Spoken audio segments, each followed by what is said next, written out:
नाशिक शहरात एका अनधिकृत होर्डिंगमुळे चर्चेचा विषय ठरलेले विक्रम सुदाम नागरे यांनी अखेर आपली भूमिका स्पष्ट केली आहे। त्यांनी महापालिका व पोलीस प्रशासनाची जाहीर माफी मागत संपूर्ण जबाबदारी स्वीकारली आहे।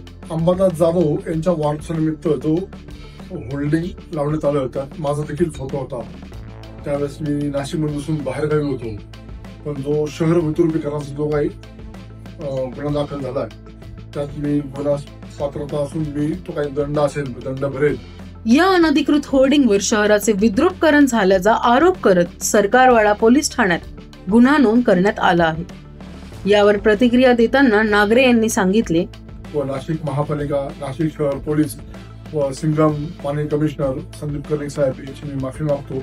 नागरे यांच्या या जाहीर माफीमुळे शहरात चर्चेचा विषय ठरलेला हा प्रकार आता शांत होण्याची शक्यता आहे।